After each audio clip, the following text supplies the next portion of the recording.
मनन करते करते। तो हम लोग क्या सीख ले नहीं सकते, तो चल नहीं सकते, चल ही नहीं पाते।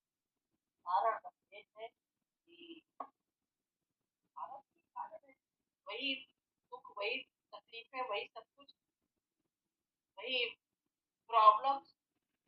क्योंकि हम लोगों को बोलने में भी हर चीज का एक तरीका होता है। आराम से है कि प्रेम प्यार से बात करें, तो प्रेम प्यार भी नहीं आता, चिल्ला चिल्ली करके बात करना। किस पर चिल्ला रहे हो? सामने घर पे तो भगवान ही तो देख रहा है तुम्हें, वो कह रहा है कि इसको मैं कैसे अपना दर्शन दूं, ये तो मुझी पर चिल्ला रहा है, तो मुझी पर चिल्ला रहा है।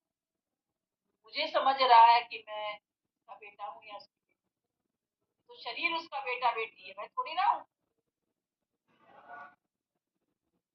वो मुझे जैसा मानेगा वैसा मैं,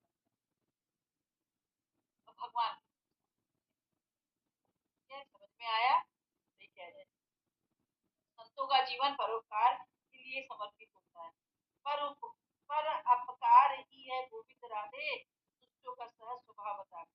दूसरों का अहित करना, अपकार मतलब अहित, दूसरों का अहित करना दूसरों की सहज प्रवृत्ति होती है।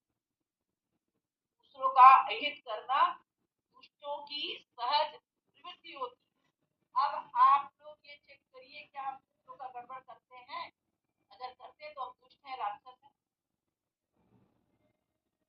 हम दुष्ट हैं। अगर हम किसी का भला कर रहे हैं तो फिर हम असहज स्वभाव वाले हैं। तो इंसान जो भगवत प्राप्ति नहीं करता पर नॉर्मल संसार में रहता है, वो किसी से मतलब नहीं रहता, ना किसी को कहना ना सुना, तो कहते हैं संत आदमी। संत आदमी का क्या क्या मतलब? कि जिसने किसी से कोई लेना देना नहीं है अपना, सब संसार अंत कर दिया, वही है संत।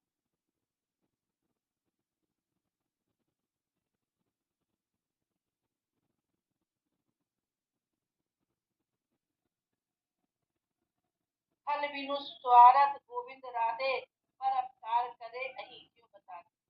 अब देखो, कुछ अकारण ही दूसरे का अहित करते हैं, जैसे सांप और चूहा बिना किसी कारण के दूसरे की हानि करते हैं। सांप और चूहा बिना कारण दूसरे की हानि करते हैं। दुष्ट अकारण ही, कोई कारण नहीं है दुष्ट का, अकारण ही। देखिए, ये बात, देखिए आप दो बातें, ये बात हमको समझ में आएगी कब आएगी? जब हम भगवान में रहेंगे और हमें ये लग रहा है कि मेरा अहित कर रहे हैं, तब हम भगवान के सामने समझ के ये कहेंगे, भगवान आप तो देख रहे हो, वो जो मेरा अहित कर रहे हैं हम इस चीज को ले ही ना माने। एक बात तो ये हो गई। दूसरी बात, अगर हम संसार में है, वो हमारा अहित सोच रहे हैं, तो मेरे अंदर आएगा अहित सोच, बदला। ये मेरे साथ ऐसा करा, इससे बदला नहीं। तो ये दोनों लोग संसारी है ना। लेकिन अध्यात्म, अगर आप आध्यात्मिक हैं तो आपको सामने वाला आपके लिए बुरा कर रहा है, वो लाइन आपकी निंदा नेड़े रखती है, वो लाइन आती है। तो फिर आपके साथ कोई बुरा कर रहा है, उसको बुरा करने दीजिए। आप लीजिए ही मत ना, आप सोचिए ही मत ना, उस जगह पे जाइए ही मत ना, कि जो आपकी बुराई निंदा सब कर रहा है उससे मिलिए ही मत ना, बात मत करिए ना। जरूरी है कि उससे आप बातचीत करें?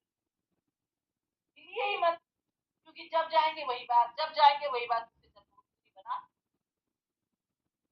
और उसकी बात का आपको बुरा नहीं लगना चाहिए। क्यों? क्योंकि भगवान ने, फिर वही बात है, भगवान ने भेजा कर्मों को काटने के लिए तो भेजा है एक दूसरे का, और जब कर्म नहीं कटेंगे तो मिलेंगे कैसे भगवान?